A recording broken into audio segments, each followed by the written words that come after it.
یمن میں ایک قبیلہ آباد تھا جس کا سردار حاتم طائی تھا۔ اس کی سخاوت سے دنیا کا ہر شخص واقف تھا۔ ہم آپ کو حاتم طائی کی سخاوت کا ایک قصہ سناتے ہیں۔ کہتے ہیں کہ روم کے بادشاہ کے دربار میں ایک دن حاتم طائی کی سخاوت کا ذکر ہوا۔ ایک شخص نے بتایا کہ حاتم طائی کے پاس عمدہ نسل کا ایک گھوڑا ہے۔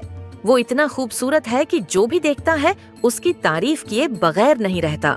حاتم طائی کی تعریف سن کر بادشاہ نے کہا، جب تک کسی آدمی کو آزمایا نہ جائے اس وقت تک اس کے بارے میں کوئی رائے قائم کرنا عقل کے خلاف ہے۔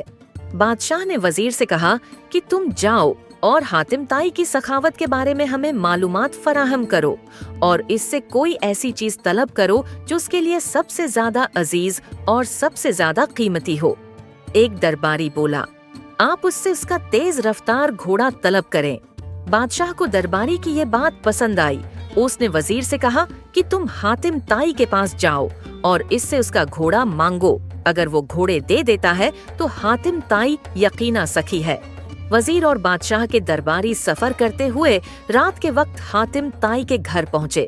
جس وقت یہ لوگ وہاں پہنچے تیز بارش ہو رہی تھی۔ اندھیرے میں بادلوں کی چمک فضا کو خوفناک بنا رہی تھی۔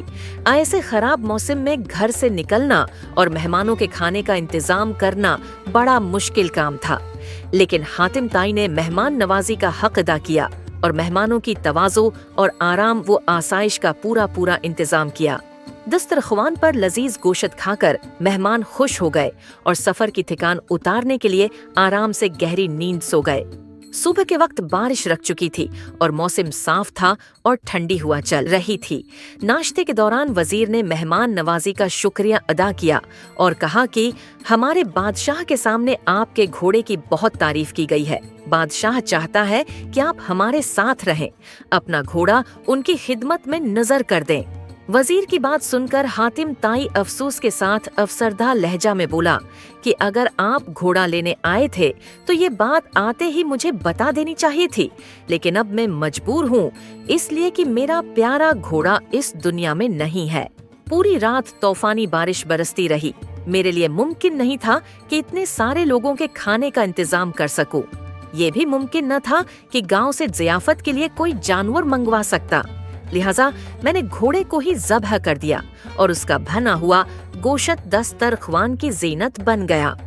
وزیر حاتم طائی کی یہ بات سن کر حیران رہ گیا۔ بادشاہ کو جب یہ سارا واقعہ سنایا گیا تو بادشاہ نے بھی حاتم طائی کی سخاوت کی تعریف کی۔